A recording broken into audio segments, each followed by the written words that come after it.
Good morning student. Class 7-এর আজকে আমরা যে পার্টে আলোচনা করব, অর্থাৎ আজকে আমাদের আলোচনার যে বিষয় সেটা কোনো ডেফিনিট বিষয় হবে না। আজকে মূলত আমরা রিভিশন করব, অর্থাৎ এই যে আগামী পরীক্ষা আসছে সেই পরীক্ষাতে যা যা পার্টে হবে, অর্থাৎ আমি তোমাদেরকে সিলেবাস দিয়েছি 227 পাতা থেকে 255 পাতা। এর মধ্যে যে যে পোর্শন আছে সেগুলো অলরেডি আমরা এর আগে আলোচনা করেছি এবং তার উপরেই আজকে আমাদের রিভিশন ক্লাস হবে।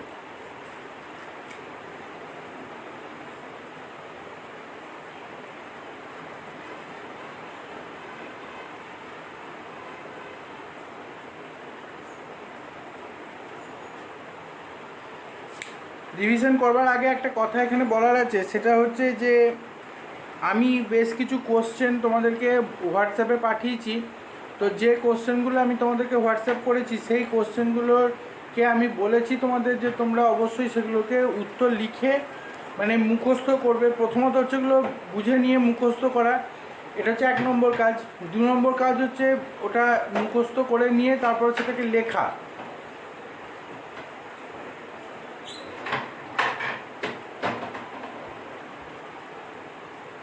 সরি 2 নম্বর কাজ হচ্ছে ওটাকে লিখে মুখস্থ করা এবং তারপরে কাজটা হচ্ছে মুখস্থ করে নিয়ে ওটাকে কোশ্চেনগুলোর অ্যান্সারগুলো লেখা এবং তারপরে ওটা ছবি তুলে আমাকে হোয়াটসঅ্যাপ করে।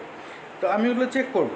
তোমরা এর মধ্যে, অর্থাৎ এই যে 2-3 দিন সময় পাচ্ছ, এর মধ্যে তোমরা এই কাজটাকে করবে। এর মধ্যে আমি আর কোনো নতুন কোনো ক্লাস নেবো না বা কোনো ক্লাসের ভিডিও নতুন করে আমি কোনো চ্যাপ্টার আর এগিয়ে দেবো না। আমি যেটা করব সেটা আজকের ক্লাসের পরে আমি তোমাদের সঙ্গে কোশ্চেন অ্যান্সারের কোশ্চেন দিতে থাকবো, বা দিয়েছি, অলরেডি দিয়েছি। তোমরা অ্যান্সারগুলো পাঠাও এবং আরও যদি কিছু কোশ্চেন আমার মনে হয় আমি তাহলে সেগুলোকে আবার হোয়াটসঅ্যাপ করবো, তোমাদেরকে পাঠাবো গ্রুপে। এই হচ্ছে মূলত বিষয়। আমি 2জন ছেলের মাত্র খাতা পেয়েছি, 2টো ছেলে আমাকে খাতা পাঠিয়েছে চেকিংয়ের জন্য, বাকি আর কেউ কিন্তু আমাকে খাতা পাঠায়নি এখনও পর্যন্ত।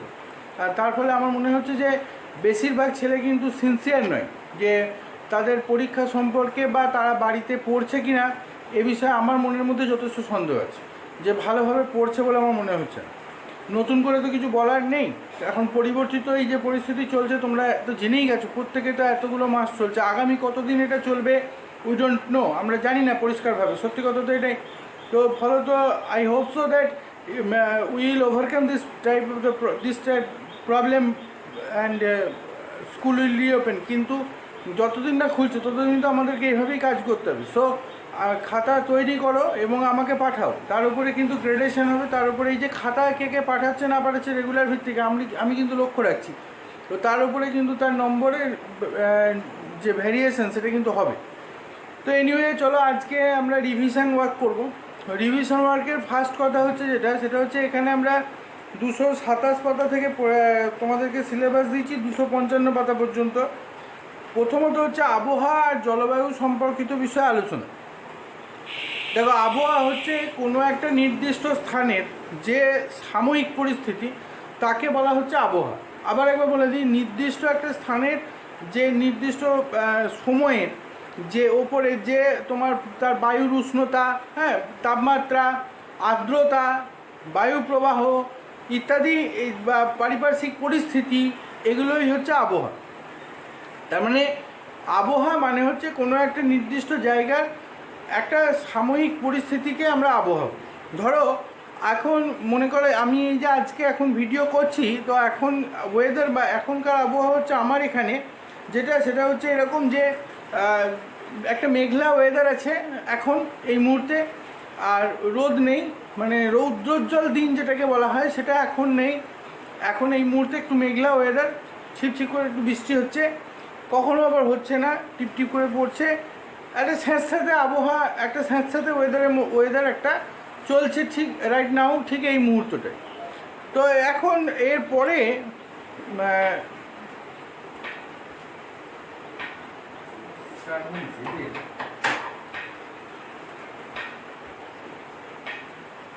ওয়েদারটা কেমন হবে সেটা সম্পর্কিত বিষয়ে তো আমরা বলতে পারবো না।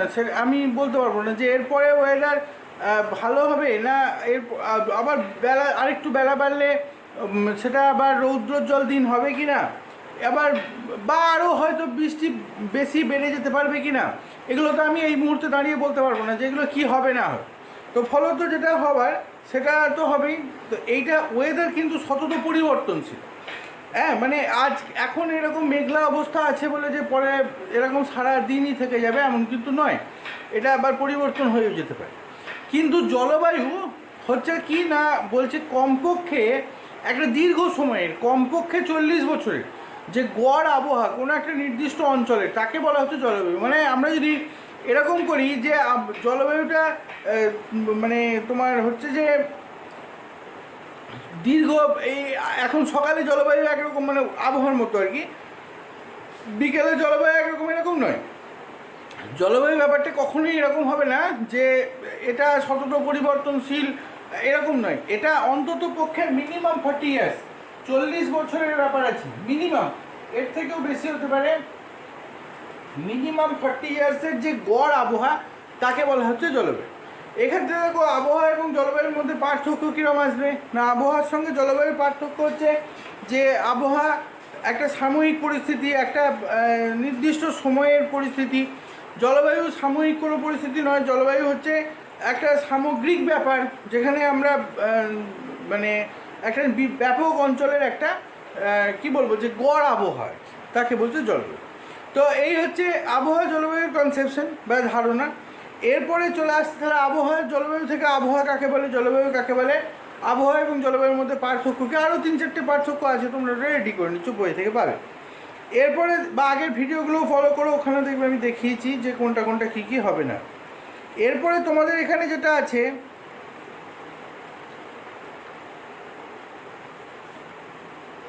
সেটা হচ্ছে আবহাওয়া এবং জলবায়ুর উপরে নির্ভর করে আমাদের যে তোমার পারিপার্শ্বিক কী বলবো যে আমাদের যে উদ্ভিদ জগৎ বা প্রাণী জগতের যে তোমার কি মানে আমার ঠিক ভাষাটা এই মুহূর্তে আসে না, হ্যাঁ উদ্ভিদ জগৎ বা প্রাণী জগতের যে তোমার বিন্যাস বলতে পারো, বা কেমন উদ্ভিদ গোষ্ঠী হবে সেখানে, বা কেমন ধরনের প্রাণী গোষ্ঠী হবে সেই এলাকায়, এইগুলো নির্ভর করে আবহাওয়া এবং জলবায়ুর উপর। হ্যাঁ, মানে ধরো আমাদের এলাকা আমরা তো সমভূমি বা এর একটা পরিস্থিতির মধ্যে থাকি, এখানে আমাদের কোনো চরম ভাবাপন্ন আবহাওয়া নয়, যে ফলত এখানে আমরা এরকমভাবে আছি। আবার ধরো যেমন আছি আর কি, তো এরকম। আবার ধরো মরু অঞ্চলের লোকেরা একরকম আছে, মেরু অঞ্চলের লোকেরা একরকম আছে। তো এই হচ্ছে মানে প্রত্যেকের একটা ডিফারেন্সিয়েশন হবে আবহাওয়া এবং জলবায়ুর ওপরে। সেটা শুধুমাত্র মানব জাতির হবে এমন তো নয়, অন্যান্য উদ্ভিদ গোষ্ঠী বা প্রাণী গোষ্ঠীরও কিন্তু এটা হবে। অর্থাৎ বা বলতে পারো যে plant kingdom and animal kingdom, এদের মধ্যে একটা ভ্যারিয়েশন হবে বা একটা মানে ভ্যারিয়েশন তৈরি হবে, বা এদের এদের মানে থাকার পদ্ধতি, খাদ্যাভ্যাসের পদ্ধতি ইত্যাদি সব কিছুই কিন্তু ডিফারেন্সিয়েট করবে কিসের উপরে না, কেমন ধরনের সেখানে আবহাওয়া আছে বা কেমন ধরনের সেখানে জলবায়ু আছে, তার উপরে কিন্তু ব্যাপারটা নির্ভর করবে। এরপর আমরা চলে আসবো পৃথিবীর ঘোমটা। দেখো পৃথিবীর ঘোমটা বলে একটা তোমাদের হেডিং আছে পেজ নাম্বার 230।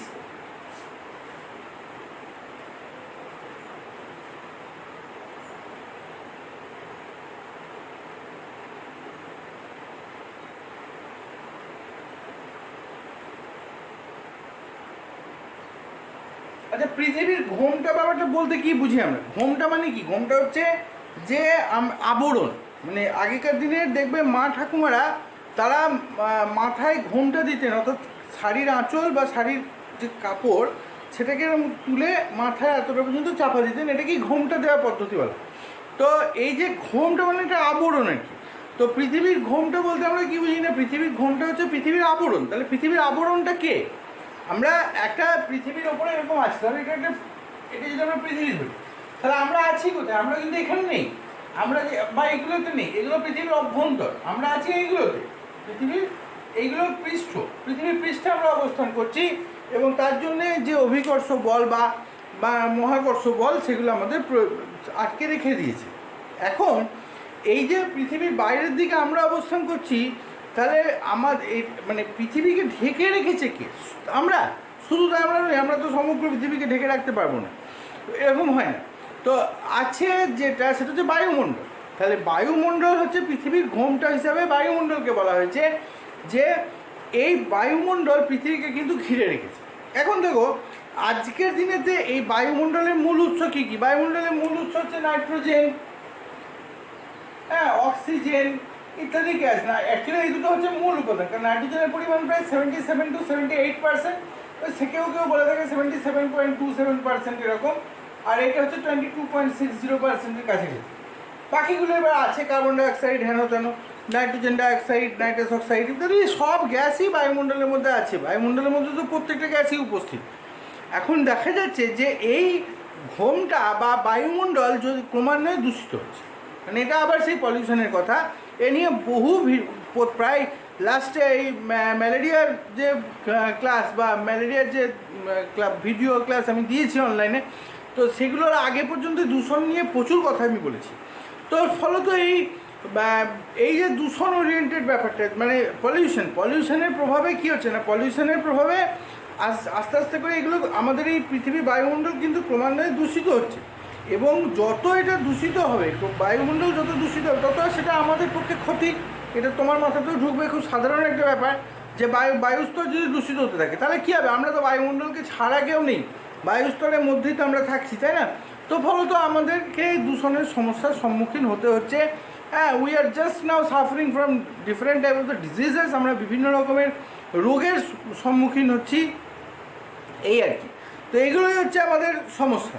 তো ওই জন্য আজকের দিনেতে বায়ুমণ্ডল দূষিত হচ্ছে, মানে এক কথায় বলতে গেলে পৃথিবীর আবরণ দূষিত হচ্ছে, যেটাকে আমরা বলছি পৃথিবীর ঘোমটাটাও দূষিত হচ্ছে।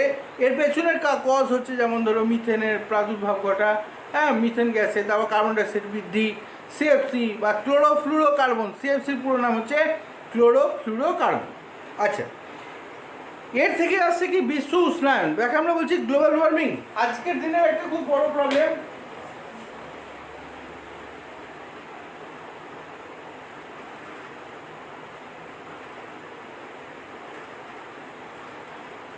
Nowadays it is a big problem facing by ourselves. আমাদের জন্য খুব সত্যিকারের বড় সমস্যা হচ্ছে বিশ্ব উষ্ণায়ন। এটা কি?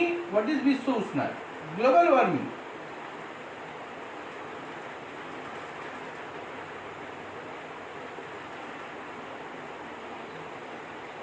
দেখো পৃথিবীর এই দূষণের ফলে না পৃথিবীর টেম্পারেচার বাড়ছে, মানে অ্যাভারেজ যে টেম্পারেচার ইন দ্য এনভায়রনমেন্ট সেটা কিন্তু ক্রমান্বয়ে বাড়তে থাকছে। তো এই অ্যাভারেজ টেম্পারেচার বৃদ্ধি মানে হচ্ছে উষ্ণতা বৃদ্ধি হচ্ছে, অর্থাৎ বিশ্ব উষ্ণায়ন। এটাকেই বিশ্ব উষ্ণায়ন বলা হচ্ছে বা গ্লোবাল ওয়ার্মিং বলা হচ্ছে, যে টেম্পারেচার রাইজিং বা টেম্পারেচারের বৃদ্ধিকেই আমরা বলছি গ্লোবাল ওয়ার্মিং। তো নাও এখন গ্লোবাল ওয়ার্মিংয়ের যে ফল, গ্লোবাল ওয়ার্মিং দেখো, টেম্পারেচার যদি বাড়তে থাকে, পৃথিবীর টেম্পারেচার যদি বৃদ্ধি পেতে থাকে, তাহলে আলটিমেটলি কী হবে? আলটিমেটলি যেটা হবে সেটা হচ্ছে যে পৃথিবীর মধ্যে যেখানে যেখানে বায়ুস্তর আছে, সেই বায়ুস্তরগুলো বায়ুস্তর না, পৃথিবীর মধ্যে যেখানে যেখানে তোমার বরফ জমে আছে সেগুলো আস্তে আস্তে করে গলবে। ফলত সমুদ্রের জলতলের যে লেভেল, সেই লেভেল কিন্তু ক্রমান্বয়ে বাড়তে থাকে। আজকের দিনে হচ্ছেও তাই, প্র্যাকটিক্যালি হচ্ছে এটাই, যে পৃথিবীর মধ্যে যে সমুদ্রের বায়ুস্তর, সেই সমুদ্রের বায়ুস্তর কিন্তু ক্রমান্বয়ে বাড়ছে। বায়ুস্তর নয়, সমুদ্রের জলস্তর। তো জলস্তর কিন্তু ক্রমান্বয়ে বাড়ছে, এর ফলে জলস্ফীতি ঘটছে। তো জলস্ফীতি ঘটলে পরে আস্তে আস্তে করে কিন্তু মহাপ্লাবনের সৃষ্টি হতে পারে। এটাই কিন্তু ঘটনা। এটা নিয়ে তো আজকের দিনেতে প্রচুর সতর্কবার্তা বৈজ্ঞানিকরা বা যারা নেচার নিয়ে কাজ করছেন তারা আমাদেরকে দিচ্ছেন। তো এখানে কিছু কিছু এক্সাম্পল দেবে তোমাদের পেজ নাম্বার 231 পাতায় দেখবে আছে, যে 2001 সালের গোড়ায় জানা যায় যে গত 100 বছরে পৃথিবীর তাপমাত্রা বেড়েছে প্রায় 1 ডিগ্রি সেন্টিগ্রেড। 1980 থেকে 88 সালের মধ্যে ভারতের 18টা তাপ প্রবাহের ঘটনা ঘটে জানা গেছে। এর ফলে বহু মানুষের মৃত্যু হয়েছে। 2005 সালে রাজস্থানে বন্যা হয়েছিল, আর উত্তর পূর্ব ভারতে খরা হয়েছিল। এটা সম্পূর্ণ ডিফারেন্ট ঘটনা, অর্থাৎ পরিবেশের মধ্যে একটা ডিসরাপশন ঘটছে। রাজস্থান হচ্ছে মরু অঞ্চল, তো সেখানে বন্যা হওয়ার কোনো কথাই হয় না। উত্তর পূর্ব ভারতে খরা হওয়ার কোনো প্রশ্নই ওঠে না।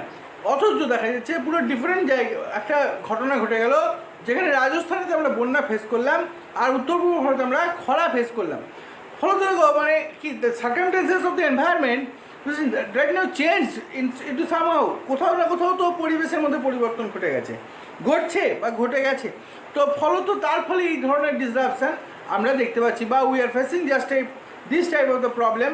এবং এইগুলো আমাদের আরও বাড়তে থাকবে, মানে ক্রমান্বয়ে বাড়তে থাকবে। 2007 সালে 4বার মৌসুমি নিম্নচাপ হয়েছিল, যেটা স্বাভাবিক থেকে প্রায় দ্বিগুণ, অর্থাৎ নর্মালি যা হতো তার প্রায় দ্বিগুণ নিম্নচাপ সম্পন্ন হয়েছে ইন দ্য ইয়ার 2007, 2007-এ। উত্তরাখণ্ডে 2013 সালে মেঘঢাঙা বৃষ্টির ফলে বিধ্বংসী বন্যার কবলে বহু লোক মারা গেছে। হ্যাঁ, তো বহু মানুষ ঘর ছাড়া হয়েছে, বাড়িঘর, তো পশু পাখি জন্তু জানোয়ার ইত্যাদি এদের সমস্ত ক্ষতি হয়েছে। এখন দেখো, বিশ্ব উষ্ণায়ন বা গ্লোবাল ওয়ার্মিং তো এই প্রবলেমের মধ্যে আমরা পড়ছি। এখন আরও একটা গুরুত্বপূর্ণ বিষয় হচ্ছে হিমবাহের গলন।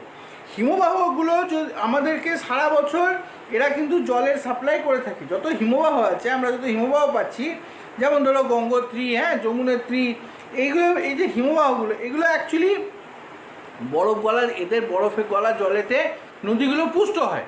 হ্যাঁ, প্রায় 120 কোটি লোকের জলের বন্দোবস্ত করে থাকে হিমবাহগুলো। 120 কোটি, 120 crores, not a matter of joke.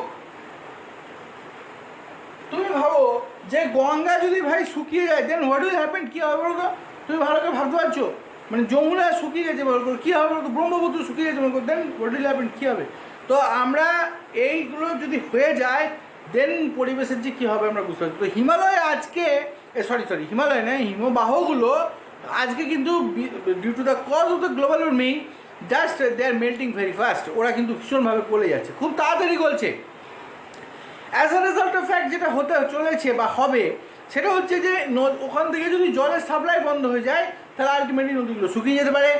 ওখান থেকে যদি জলের সাপ্লাই বন্ধ হয়ে, মানে জল যদি খুব তাড়াতাড়ি করে, তো সমুদ্রের জলস্ফীতি ঘটবে।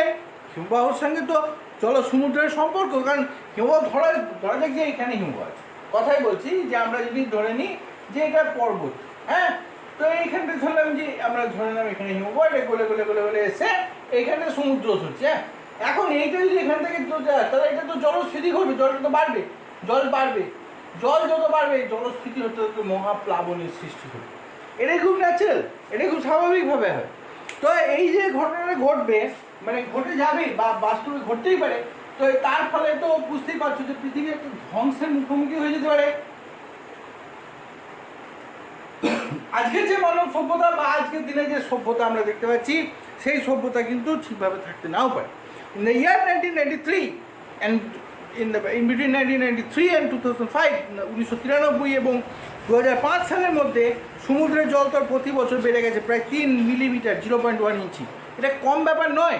আমরা হয়তো এখনও বুঝতে পারছি না, কারণ যেহেতু এটা স্লোলি বা স্টেডিলি হচ্ছে, কিন্তু আস্তে আস্তে করে এটা হচ্ছে। বললাম না যে স্লোলি বাট স্টেডিলি ঘটনাটা ঘটেই চলেছে। So we have to B conscious about that. আমাদেরকে অবশ্যই we have to B conscious about this problem and we must gather the knowledge about this. আমাদেরকে অবশ্যই এই সম্পর্কে জ্ঞান অর্জন করতে হবে যে আমরা how can we resist this, আমরা এটাকে কী করে বন্ধ করতে পারি। কারণ যদি না বন্ধ করতে পারি, তাহলে it will be the problem for our. তো চলো, তারপরে হচ্ছে দেখো, পৃথিবীর বিভিন্ন অঞ্চলে হিমবাহগুলো গলে যাওয়ার প্রভাব পড়বে সমুদ্রের জলতলের ওপরে। এটা 2100 সালের মধ্যে সমুদ্রের জলতলের উচ্চতা প্রায় 70 সেন্টিমিটার পর্যন্ত বেড়ে যেতে পারে, গবেষকরা বলছেন। তাহলে বুঝতেই পারছো যে এটা একটা খুব বড় প্রবলেম। নেক্সট পার্ট যেটা, সেটা হচ্ছে প্রবাল দ্বীপ বা প্রবাল প্রাচীর ধ্বংস। দেখো, প্রবাল হচ্ছে বেসিক্যালি এটা একটা সামুদ্রিক প্রাণী, অমেরুদণ্ডী, এবং এটা নিউটেরিয়া পর্বভুক্ত। নিউটেরিয়া পর্বভুক্ত বলতে পর্ব সম্পর্কে তোমাদের ক্লাস 9-এ ক্লাসিফিকেশান বা ট্যাক্সোনমি আছে, ওখানে গিয়ে আবার পড়ানো হবে। তো এখন তোমরা শুধু এইটুকু মনে রেখো যে প্রবাল হচ্ছে একটা প্রাণী যেটা অমেরুদণ্ডী, এবং এটা নিডারিয়া পর্বভুক্ত একটা প্রাণী। এদের তোমার ক্যালসিয়াম কার্বনেটের একটা বহিঃকঙ্কাল থাকে, এবং এর সাহায্যে এরা একটা দ্বীপপুঞ্জ মতন সমুদ্রের জলের তলায় করে থাকে। অনেক ক্যালসিয়াম কার্বনেটের খোলক, প্রবালের খোলক জমে জমে জমে জমে এটা তৈরি হয়, এবং এগুলোও কিন্তু বর্তমানে ক্রমান্বয়ে আস্তে আস্তে করে ক্ষতিগ্রস্ত হচ্ছে। একসঙ্গে বাস করা অনেক প্রবালের দেহের বাইরে থাকা ক্যালসিয়াম কার্বনেটের বহিঃকঙ্কাল একটা শক্ত প্রাচীরের মতো অংশকে গঠন করে, একেই আমরা প্রবাল প্রাচীর বলে থাকি। তাহলে এগুলো একটা ট্রাভেল। আজকের দিনেতে এই প্রবাল দ্বীপটা, প্রবাল এই তোমার প্রবালের ক্ষয় হচ্ছে, ক্যালসিয়াম সমুদ্রের জলস্তরে জল দূষণের প্রভাবে প্রবালের যে খোলক তার ক্ষয় ঘটছে। ক্ষয় ঘটতে ঘটতে ঘটতে ঘটতে এক সময় কিন্তু এটা আমাদের জন্য এক সময় এগুলো নষ্ট হয়ে যায়, এবং তার ফলে কী হবে না, এগুলো যদি নষ্ট হয়ে যায়, তাহলে বুঝতেই পারছো যে পৃথিবীর যে ভারসাম্যতা, সেই ভারসাম্যতা ক্রমান্বয়ে নষ্ট হবে, এবং যত এই ভারসাম্যতা নষ্ট হবে তত আসলে আমাদের জন্য কিন্তু it will be a big trouble for us. তো চলো এরপরে হচ্ছে যেটা সেটা বায়োডাইভার্সিটি, জীব বৈচিত্র্যতা। এখানে জীব বৈচিত্র্যতা সম্পর্কে আমাকে বেশ কিছু ছেলে প্রশ্ন করেছে। দেখো জীব বৈচিত্র্যতা ব্যাপারটা কি? জীব বৈচিত্র্যতা ব্যাপারটা হচ্ছে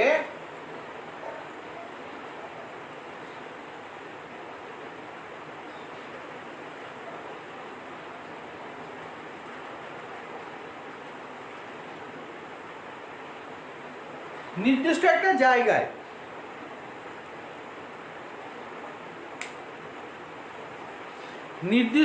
জায়গায় জীবের যে বিভিন্নতা তাকে বলা হচ্ছে জীব বৈচিত্র্য। আমরা সকালবেলা ঘুম থেকে উঠে ধরো আমাদের তো একটা মোটামুটি হ্যাবিট হয়ে গেছে যে আমরা সবাই ঘুম থেকে উঠে বিভিন্ন রকমের জীব দেখতে পাই, কোথাও একটা গরু ডাকলো, একটু পাখির ডাকে ঘুম ভাঙলো, হ্যাঁ এইরকম আর কি ব্যাপারটা। এই জীব আমি এই জাস্ট এই মুহূর্তে ভিডিও করছি তো একটা মুরগি দেখেও আমার বাড়ির বাইরে। তো এখন দেখো এই জীব বৈচিত্র্যের ব্যাপারটা এরকমই, যে এই সমস্ত জীবকে নিয়ে আমাদের জীবের বিভিন্নতাকে নিয়ে হচ্ছে জীব বৈচিত্র্য। আজকের দিনেতে জীব বৈচিত্র্যতা হ্রাস পাচ্ছে কেন? জীব বৈচিত্র্যতা হ্রাস পাচ্ছে তার কারণ হচ্ছে বিভিন্ন কারণ আছে। যেমন নাম্বার 1, চোরা শিকার হতে পারে, বিভিন্ন ধরনের লোভী মানুষের দল, তারা জীব বৈচিত্র্যতার জীব অন্যান্য জীবকে তাদের নিজেদের চোরা শিকারের করে তাদেরকে মেরে ফেলছে, প্রয়োজনের অতিরিক্তভাবে মারছে। হ্যাঁ, এছাড়াও ধরো তারা তাদের অরণ্যের হ্রাস, বন ধ্বংস হচ্ছে, প্রচুর পরিমাণে ফরেস্টকে ডিফরেস্টেশন করা হচ্ছে। এই যে এত ডিফরেস্টেশন, বনকে ধ্বংস করতে বন্য প্রাণী বা ওয়াইল্ড লাইফ যাবে কোথায়? যাওয়ার জায়গা নেই, কারণ এরা মরে যাবে, আলটিমেটলি এরা মরে যাবে, এদের বাঁচার কোনো উপায় নেই। তো তার ফলে জীব এইগুলো অনেক কারণ, এগুলো যেমন ধরো চোরা শিকার, তারপরে ধরো ওয়াইল্ড লাইফ অরণ্য ধ্বংস করা, হ্যাঁ এদের বাসস্থান হারিয়ে যাচ্ছে, এদের থাকার জায়গা নেই, এ পরিবেশের মধ্যে নতুন জীবের আগমন ঘটছে, পরিবেশের মধ্যে অন্যান্য ধরো বাইরে থেকে কোনো জীব যদি নিয়ে এসে আমরা আমাদের ভৌগোলিক এলাকায় রাখি, তাহলে সেক্ষেত্রে এইখানকার জীবগুলো মরে যাবে। জলবায়ুর পরিবর্তন, পরিবেশ দূষণ, অতিরিক্ত অর্থনৈতিক ব্যবহার, এগুলো হচ্ছে জীব বৈচিত্র্যতা হ্রাসের কারণ। জীব বৈচিত্র্যতা থেকে আমরা কী কী পাই? জীব বৈচিত্র্য থেকে আমরা বহু কিছু পেয়ে থাকি। যেমন ধরো আমরা ওষুধ পাই জীব বৈচিত্র্যতা থেকে। আমরা যদি বলি যে আমরা জীব বৈচিত্র্যতা এই ধরো গাছের থেকে, আমরা বিভিন্ন গাছ থেকে আমরা কিন্তু ওষুধ পেয়ে থাকি। সবথেকে গুরুত্বপূর্ণ বিষয় যে আমরা প্রচুর ওষুধ পাই, কুইনাইন, রেসারপিন, এগুলো আমাদেরকে কিন্তু ওষুধ হিসাবে আমরা ইউজ করে থাকি। আচ্ছা, যেমন সিনকোনা গাছ থেকে কুইনাইন পাওয়া যায়, সর্পগন্ধা থেকে রেসারপিন, পেনিসিলিয়াম থেকে পেনিসিলিন, হ্যাঁ এগুলো আমরা পেয়ে থাকি। এছাড়াও ধরো আমরা কাঠ পাই, বিজনেস করতে পারি, প্রাণীজ সম্পদ, উদ্ভিজ সম্পদ, এগুলো আমরা জীব বৈচিত্র্য থেকে পেয়ে থাকি। জীব বৈচিত্র্যতা আমাদের খাদ্যের উৎস হিসাবে, পরিবেশ দূষণ প্রতিরোধের হিসাবে, তারপর ধরো মৃত্তিকা সংরক্ষণের ক্ষেত্রে গাছের যে ভূমিকা, পরিবেশের বিভিন্ন মৌলের ভারসাম্য রক্ষার ক্ষেত্রে এগুলো কিন্তু কাজ করে থাকে। তো এইগুলো হচ্ছে এখানকার আলোচনার বিষয় বা বায়োডাইভার্সিটি থেকে এই পার্টগুলো খুব গুরুত্বপূর্ণ। আর একটা হচ্ছে বায়োডাইভার্সিটি হটস্পট বলে একটা জায়গা আছে, দেখো ওটা আছে পেজ নাম্বার 236 টু 237। হটস্পট মানে কি জানো তো? 4টে হটস্পট আছে আমাদের ভারতবর্ষে, পূর্ব হিমালয়, পশ্চিমবঙ্গ, হিমালয়, শ্রীলঙ্কা, সুন্দরল্যান্ড, আর একটা হচ্ছে তোমার ইন্দো বার্মা। এই 4টে দেখবে আছে। এইগুলোর এই এলাকাগুলো মনে রাখবে। যেমন ধরো পূর্ব হিমালয়, সিকিম, দার্জিলিং, ডুয়ার্স তরাই অঞ্চল। পশ্চিমঘাট পর্বতমালা, শ্রীলঙ্কা, ভারতবর্ষের পশ্চিম উপকূল বরাবর ঘন অরণ্যে ঢাকা জায়গা। ইন্দো বার্মা উত্তর পূর্ব ভারতের রাজ্য, যেমন মেঘালয়, অরুণাচল প্রদেশ, এগুলো। সুন্দরল্যান্ড ভারতের আন্দামান নিকোবর দ্বীপপুঞ্জ অঞ্চল। এইগুলো মেগা ডাইভার্সিটি নেশন হচ্ছে এখানে এর সঙ্গে সম্পর্কযুক্ত যে মেগা ডাইভার্সিটি নেশন মানে যেখানে অতিরিক্ত ও অনেক বৈচিত্র্যময় জীবকে পাওয়া যায়, অতিরিক্ত বৈচিত্র্যতা সম্পন্ন জীবকে পাওয়া যায়, সেগুলো হচ্ছে সেই জায়গাটা হচ্ছে মেগা ডাইভার্সিটি নেশন। হ্যাঁ, ভারতবর্ষ অবশ্যই একটা মেগা ডাইভার্সিটি নেশনের মধ্যে পড়ে। পৃথিবীতে তোমার দেখা যাচ্ছে ভারতের ভূখণ্ডের আয়তন প্রায় 33 লক্ষ বর্গ কিলোমিটার, যার মধ্যে 19.7% বা 1/3 অংশ এলাকা হচ্ছে অরণ্যে ঢাকা। এই যে ছোট্ট ছোট্ট ইনফরমেশনগুলো, এগুলো আমাদের মনে রাখবার বিষয় আগামী পরীক্ষার জন্য। যত ছোটো ছোটো পার্ট পাবে সেইগুলোকে রেডি করো। তোমরা এর কোশ্চেন প্যাটার্ন আগের বারে পেয়েছো, সেম অ্যাজ একই রকমের কোশ্চেন প্যাটার্ন এবারেও থাকছে। তো ফলত এখন তোমাকে ব্রড কোশ্চেন রেডি মানে না করে তুমি শর্ট কোশ্চেনের দিকে গুরুত্ব দাও। ছোটো ছোটো কোশ্চেনগুলো যত আছে সেগুলো রেডি করো। এরকম তো বড়ো কোশ্চেন হয়ে যাবে যে জীব বৈচিত্র্যতা পরিবর্তনের কারণগুলো লেখো।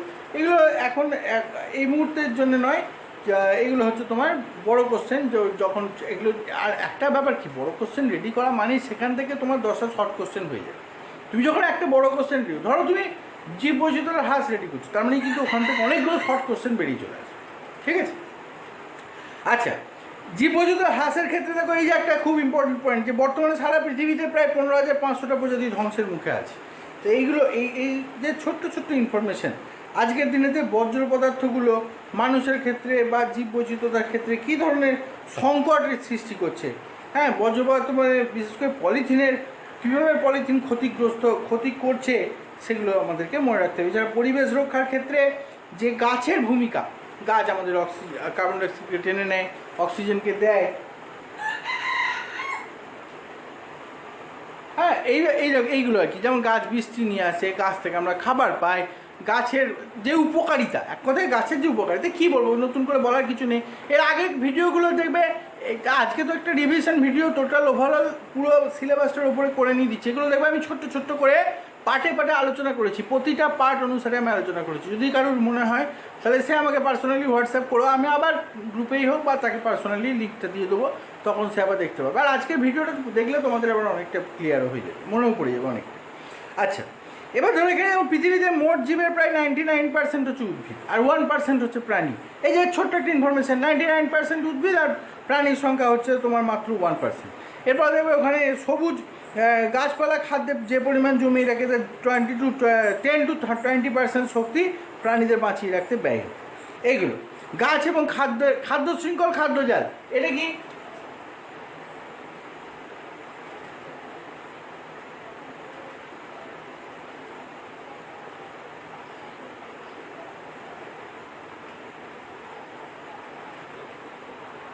শৃঙ্খল মানে কি? শৃঙ্খল মানে তো শেকল।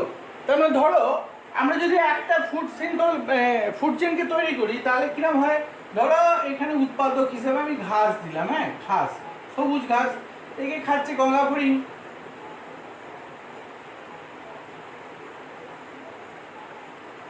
এই গঙ্গা ফড়িংকে খেলো ধরো ব্যাংকে খেলো সাপ, সাপকে খেলো ময়ূর। এটা একটা ফুড চেন বা একটা চেন সিস্টেম, শৃঙ্খলের মতো হচ্ছে। দেখো, ঘাস, গঙ্গা ফড়িং, ব্যাং, সাপ, ময়ূর, একটা শৃঙ্খল চলছে। হ্যাঁ, এটাকে আমরা বলছি ফুড চেন। আর অনেকগুলো ফুড চেন বা অনেকগুলো খাদ্য শৃঙ্খল যখন একসঙ্গে মিলিত হচ্ছে, তখন তাকে বলছে খাদ্য জাল। দেখো, ঘাসকে তো শুধুমাত্র গঙ্গা ফড়িং খাবে এমন তো নয়, ঘাসকে খেলো গরু, এদিক দিয়ে একটা তৈরি হয়ে গেলো। হ্যাঁ, আবার ধরো এদিক থেকে একটা চলে এলো, ঘাসকে খেলো ছাগল, আবার এই ছাগলকে খেলো মানুষ, আবার ধরো ছাগলকে চলে গেলো, ছাগলকে খেলো বাঘ ছাগল খেতে পারি। তো এইভাবে পরিবেশের মধ্যে সমস্তটা দেখবে একটা জালের মতো জড়িয়ে আছে, অর্থাৎ অনেকগুলো খাদ্য শৃঙ্খল একত্রিত হয়ে পরিবেশের মধ্যে আছে। এইটাকেই বলছে খাদ্য জাল, ফুড নেট। নেটটা কি? নেট মানে হচ্ছে জালের চতুর্দিকে বিস্তার হয়ে আছে। জাল যদি না হয়, তাহলে শুধুমাত্র শৃঙ্খলের ওপরে মাঝে যদি একটা জীব চলে যায়, নষ্ট হয়ে যায়, তাহলে কিন্তু পুরো শৃঙ্খলটা ভেঙে পড়বে।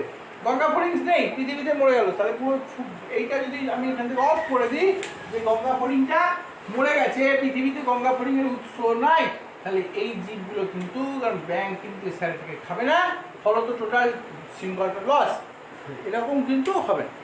তো ফলত খাদ্য জালের ওপরে আমরা নির্ভর করে থাকি, বা খাদ্য শৃঙ্খল খাদ্য জালকে তৈরি করে থাকে। তো এই হচ্ছে খাদ্য জাল বা খাদ্য শৃঙ্খলের ক্ষেত্রে তোমার কি বলবো, যে সম্পর্ক বলতে পারো। আর এর পরের এই যে পার্টটা আছে, এটা হচ্ছে তোমার এই 255 পাতা পর্যন্ত দেখবে এই খাদ্য জালের পর থেকে, তো 252 থেকে 255 এখানে দেখবে গাছের সঙ্গে জলচক্রের সম্পর্ক কী। হ্যাঁ, মানে জলচক্র বলে কোনটা? জলচক্র হচ্ছে বৃষ্টি হচ্ছে, আবার বাষ্প হচ্ছে, আবার ওই আস্তে আস্তে করে মেঘ থেকে জল, জল থেকে মেঘ থেকে জল, এটাই জলচক্র। এখানে গাছ কী ভূমিকা পালন করছে দেখলেই বুঝতে পারবে, যে গাছ বাষ্পমোচন করে, তারপর সেখান থেকে আবার মেঘের সৃষ্টি হয়। পরিবেশের তাপমাত্রা, গাছ কীভাবে সংরক্ষিত করছে, ঝড়ের গতিবেগ, এই যে প্রবল ঝড়গুলো আসে, এই কদিন আগেই তোমরা জানো যে আমফান এসেছিল, তার আগে ফণী এলো। এখানে ফার্স্ট টাইম যে তোমরা নিশ্চয়ই টিভিতে ভিডিওতে দেখো, যেখানে এই ঝড়গুলো এসে পড়ে, সেখানে গাছগুলো কতটা মানে সামনেটাই বুঝতে পারছো, কারণ গাছের বড় বড় গাছের উপরে এসে ঝড় নিচ্ছে ওরা, তো নিয়ে ওরা কিন্তু সেই গতিবেগকে অনেক পরিমাণে হ্রাস করে দেয়। এইগুলো করে থাকে বাতাসের গতিকে কমাতে। পরিবেশ দূষণ প্রতিরোধের ক্ষেত্রে গাছের ভূমিকা তো অনস্বীকার্য, কারণ একমাত্র গাছই পারে পরিবেশকে রিফিল্টার করতে, কারণ এরাই তো একমাত্র কার্বন ডাইঅক্সাইডকে নেয়, অক্সিজেনকে ছাড়ে, তো ফলত এরাই একমাত্র পারে। আর কেউ মানে আমাদের ওই জন্য উচিত হচ্ছে কি, আমি জন্য তোমাদেরকে বারবার বলি যে গাছ লাগাও, যত বেশি পারো গাছ লাগাও, অ্যান্ড মেনটেন দেম। তাদেরকে দেখো, তারা একসময় আমাদের দিকে দেখবে, পরিবেশকে দেখবে, মাটির ক্ষয়কে প্রতিরোধ করে, কারণ এরা শেকড়ের সাহায্যে মাটিকে ধরে রাখে। যত শেকড়ের সাহায্যে মাটিকে ধরে রাখবে তত কিন্তু মাটি আলগা হবে না, মাটি ধুয়ে চলে যাবে না। এইগুলো কিন্তু গুরুত্বপূর্ণ ব্যাপার। বিভিন্ন জীবের আশ্রয়স্থল, কত পশু পাখি, একটা গাছকে কেন্দ্র করে পাখিরা গাছে বাস করছে, গাছের উপর থাকছে, এগুলোই হচ্ছে আলোচনার বিষয়। আর এইগুলোই প্রশ্ন, মেগা ডাইভার্সিটি নেশন কাকে বলে, ছোটো ছোটো কোশ্চেন, যত পারবে শর্ট কোশ্চেনকে রেডি করো, শর্ট কোশ্চেন। আর একটা বড় কোশ্চেন রেডি মানে আবারও বলে দিচ্ছি যে একটা বড় কোশ্চেন রেডি করা মানেই হচ্ছে শর্ট কোশ্চেন রেডি করা। আমি এর মধ্যে নতুন কোনো ভিডিও তোমাদেরকে দেবো না, হ্যাঁ, তোমাদের প্রত্যেকের জন্য এই ভিডিওটা আমি রিভিশন ভিডিও করে রাখলাম। কিছু ছেলে আমাকে জীব বৈচিত্র্যতা নিয়ে প্রশ্ন করছে, কিছু ছেলে আমাকে আবার গাছের ওই পরিবেশ দূষণ ওরিয়েন্টেড কিছু কোশ্চেন করেছো, কিছু ছেলে আবার আমাকে ওই তোমার কোশ্চেন প্যাটার্ন নিয়ে প্রশ্ন করেছো। সবাইকার জন্যে এই ভিডিওটা করে দিলাম, দেখলে পরে সবার উত্তরই পাওয়া যাবে। এর পরবর্তী ভিডিও আমরা আবার পরীক্ষার পরে দেবো। এখন এর মধ্যে যা যা বললাম, যে আরও কিছু কোশ্চেন আমি তোমাদেরকে পাঠাবো, সেই কোশ্চেনগুলোকে তোমরা রেডি করবে, এবং যেগুলো রেডি করেছো যেগুলো দিয়েছি তার উত্তর যেন আমাকে অবশ্যই তোমরা লিখে পাঠাও। মুখস্থ করো, লিখে পাঠাও, পড়াশোনার মধ্যে থাকো। পড়াশোনার মধ্যে আমার মনে হচ্ছে অনেক ছেলে নেই, তো তার জন্যই বলছি পড়াশোনার মধ্যে থাকো। এই তো সারপ্রাইজ টেস্ট হলো, আমি সারপ্রাইজ টেস্টে খাতা দেখতে গিয়ে দেখলাম ছোট্ট ছোটো কোশ্চেন, অথচ মাত্র 10টা নম্বর, অথচ কত ছেলে কত ভুল পেয়েছে। আমি তো আশা করেছিলাম যে সবাই 10 পাবে, কিন্তু পেলো না। তো তাহলে হচ্ছে না, আলটিমেটলি কাজটা হচ্ছে না, সঠিকভাবে যে জিনিসটা হচ্ছে না। তো সেই জন্য বলছি যেরকম হয় আমাদের কাজ, সেই রকম কাজটা আমি চাইছি, যে সেটা আমার বিশ্বাস আছে যে আমার বাচ্চারা, আমার ছেলেরা, তোমরা বাড়িতে খুব ভালোভাবে কাজ করছো। বাট তোমরা মন দাও, হ্যাঁ, মন দিয়ে কাজটা করো।